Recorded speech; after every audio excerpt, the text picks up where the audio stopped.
사도행전 17장 32절입니다. 기존 한글 성경을 제가 먼저 읽어드릴게요. 그들이 죽은 자의 부활을 듣고 어떤 사람은 조롱도 하고 어떤 사람은 이 일에 대하여 내 말을 다시 듣겠다 하니, 원전 직역 성경을 읽어드리겠습니다. 그러나 그들이 죽은 자의 부활을 들었을 때 어떤 사람들은 조롱하고 다른 사람들은 말한 뒤 이 문제에 대하여 내 말을 다시 듣겠다 피리어드. 자, 원전 직역 성경을 읽어보니까 한 기존 한글 성경과 비교하여 12개가 오역이 된 것을 발견할 수 있습니다. 자, 오역이 된 것을 하나하나 설명을 드릴게요. 첫째, 그러나 접속사를 빠뜨린 것을 번역을 했습니다. 그 다음에 두 번째,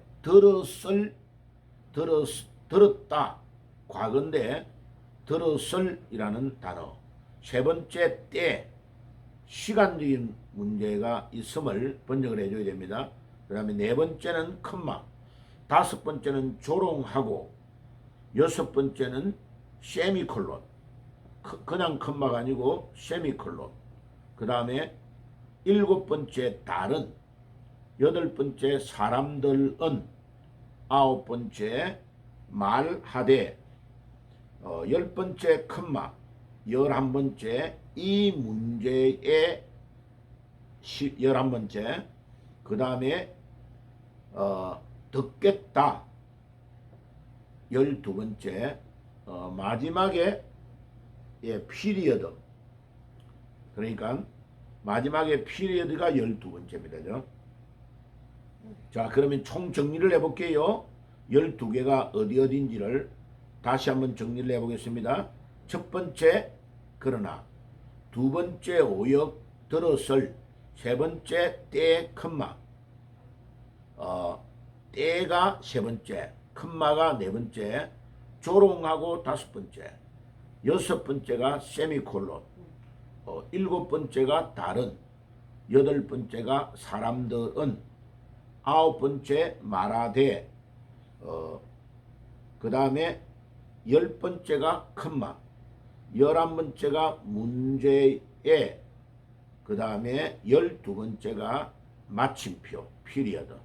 자, 그러면 아까 원전 성경을 읽은 것을 한 번 더 읽어드릴게요. 그러나 그들이 죽은 자의 부활을 들었을 때, 어떤 사람들은 조롱하고 세미콜론, 다른 사람들은 말하되, 이 문제에 대하여 내 말을 다시 듣겠다 피리어드.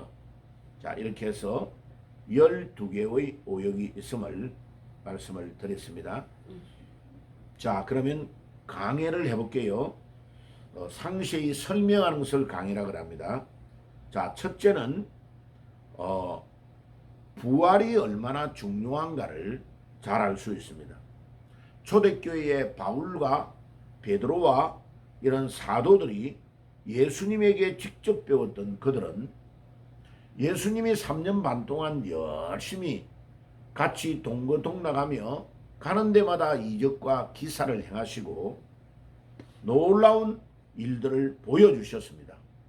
자, 그런데 예수님이 십자가에 못 박혀 돌아가심으로 그들의 모든 소망이 다 끊겼다 하는 것을 깨닫게 된 거죠.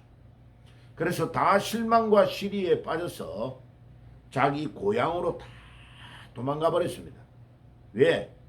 예수님을 죽이는 자들에게 잡히면 자기들도 죽는다는 두려움에 빠져 있었기 때문에 그렇습니다. 그래서 죽음이라는 것이 이렇게 두렵습니다. 이 마귀는 죽음이라는 이 두려움을 가지고 복음을 차단하려고 한 겁니다. 그런데 이 예수님이 예언하신 그대로 3일 만에 살아나신 것입니다. 이게 예수님의 제자와 초대교회 당시에 따라다녔던 많은 성도들과 예수님을 알고 있는 그들에게도 엄청난 충격이 되는 사건이었습니다. 왜? 사람은 죽으면 다 끝난다고 생각했는데 아니 이 예수님이 3일 만에 살아난 것입니다.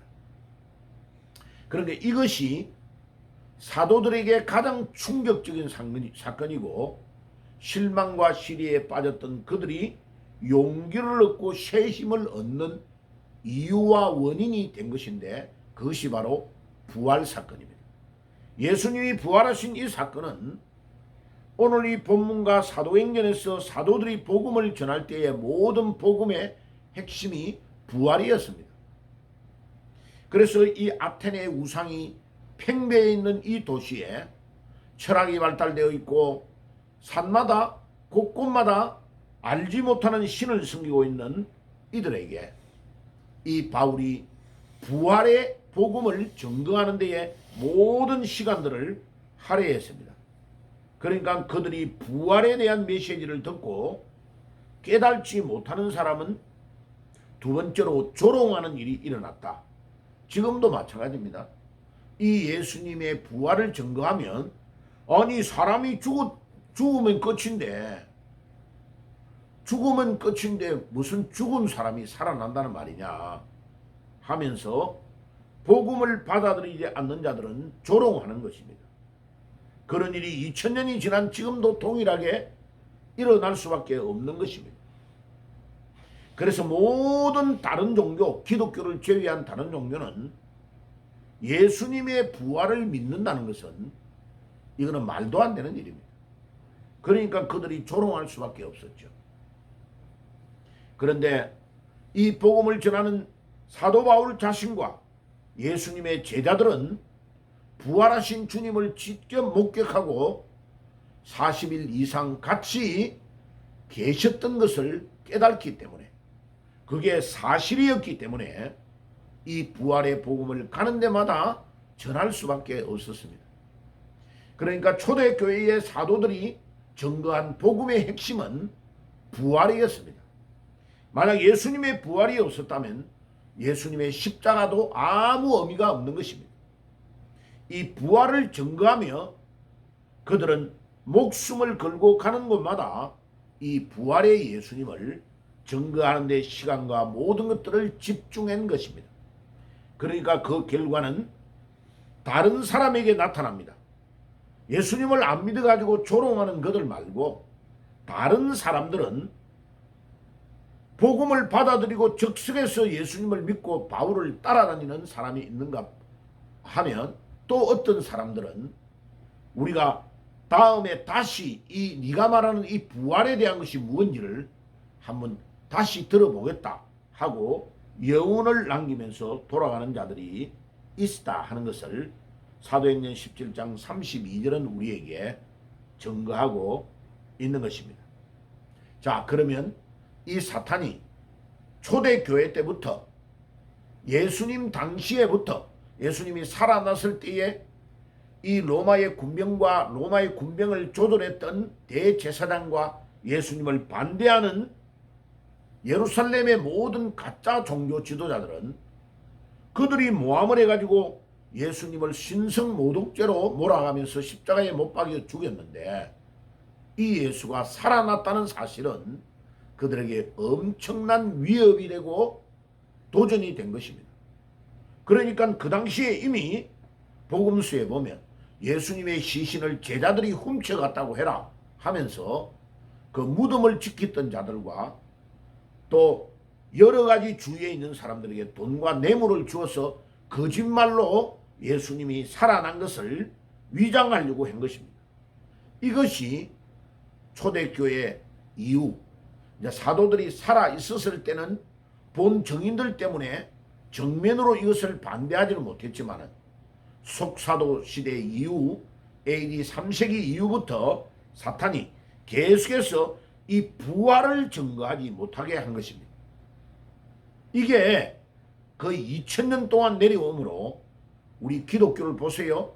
여러분들 설교를 전하는 목사님들의 설교를 보세요. 1년에 부활절을 딱 지키고 나면 부활에 대한 메시지를 어느 곳에서도 전하는 것을 볼 수 없습니다. 1년 내내 부활에 대한 메시지가 증거되지 않고 있습니다.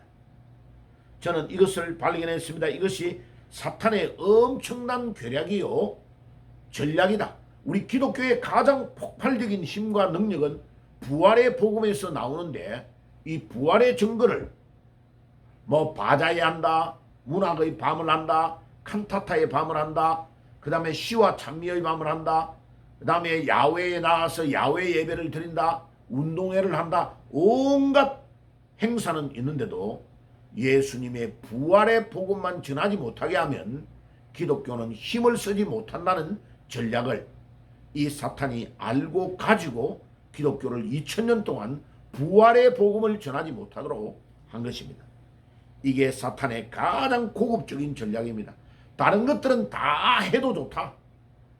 그런데 부활만 전하지 못하게 하면 기독교는 힘을 쓰지 못하는 것입니다. 이게 2000년 동안 사탄이 기독교가 소리 없이 잠들도록 만들었던 유일한 전략이었습니다. 사랑하는 성도 여러분들, 이 마지막 시대에 우리가 전해야 될 복음은, 그 복음의 핵심은 부활입니다. 부활. 사도행전에 사도들이 가는 데마다 증거하였던 복음의 핵심은 예수님이 죽음을 이기고 3일 만에 부활했다는 증거를 우리에게 전해주고 있는 것입니다. 오늘도 이 새벽기도에 참여하고 있는 여러분들, 이 메시지에 참여하고 있는 여러분들, 이 사탄의 전략을 우리가 완전히 깨버리고 가는 데마다 우리 남은 생애를 부활하신 주님을 증거하여 사탄의 세력을 이기고 죽음의 문제를 완전히 극복하며 천국으로 입성하는 이 부활의 메시지를 증거하는 데 우리의 남은 생애를 온전히 집중해야 되겠습니다. 오늘도 부활을 의지하고 승리하시고, 여러분들의 남은 생애도 부활의 주님을 의지하고 승리하다가 하나님의 부름을 받아서 천국으로 입성하는 승리의 날을 사시기를 주의 이름으로 축복합니다. 아멘. 기도하겠습니다. 사랑하시는 주님, 감사합니다. 오늘도 사도행전 17장 32절을 통하여 사도 바울은 아테네의 수많은 철학자들과 그 시민들, 전 외국에서 모여든 이런 관광객들을 향하여 그들에게 예수의 부활을 증거하는 메시지를 전했습니다. 그때 사도행전 17장 32절에 그러나 그들이 죽은 자의 부활을 들었을 때에 어떤 사람들은 조롱하고 다른 어떤 사람들은 말하되 이 문제에 대하여 내 말을 다시 듣겠다라는 놀라운 반응들을 누가는 바울을 따라다니면서 기록하고 있습니다. 오늘날 이 시대에 사람을 살리는 유일한 길은 부활하신 주님을 증거하는 길인 줄 믿습니다. 주여, 오늘도 이 부활의 복음을 의지하며 증거하며 승리하는 우리의 삶을 살 수 있도록 도와 주옵소서. 예수님의 이름으로 기도드리옵나이다. 아멘.